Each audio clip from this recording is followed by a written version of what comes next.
What's up? Today we're going to be talking about UTB cabling. The three most common Ethernet standards used today are 10-base-T, Ethernet 100-base-TX, Fast Ethernet or FE, and 1000-base-T. I use UTB cabling.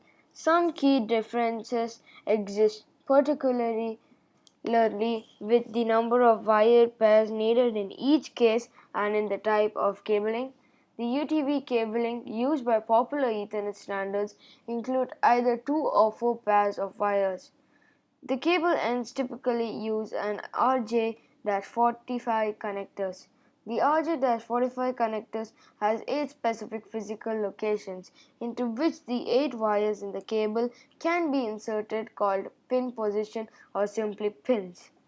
The Telecommunication Industry Association with TIA and the Electronics Industry Alliance EIA define standards for UTP cabling.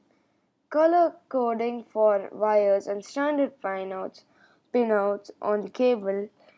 Figure 28-4 shows TIA/EIA pinout standards with the color coding and pair numbers listed. For the exam, you should be well prepared to choose which type of cables, straight through or crossover, is needed in each part of the network. In short, devices on opposite ends of a cable that use the same pair of pins to transmit need a crossover cable. Devices that use an opposite pair of pins to transmit needs and straight through cable. Table 28-2 lists typical devices and the pin pairs they use, assuming that they use 10-base-T and 100-base-TX. Table 28-2. 10 base, okay, that you guys can read it out. So what just happened? Yeah, okay.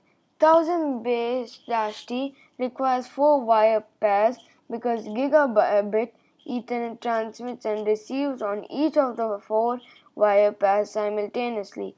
However, gigabit Ethernet does not have a concept of straight through the crossover cables, with a minor difference in the crossover cables. The pinout for a straight through cable are the same: pin 1 to pin 1, pin 2 to pin 2, and so on. The crossover cable crosses the same 2 wire pair as the crossover cable for the other types of Ethernet. The pair at pins 1 to 2 and 3 and 6, 1, 2, 3 and 6, as well as crossing the 2 other pairs, the pair at pins 4 to 5 with the pairs at pins 7 to 8. This is it for this video. The next video will be discussing on the benefits of using switch. Stay tuned for the next video. See you guys later.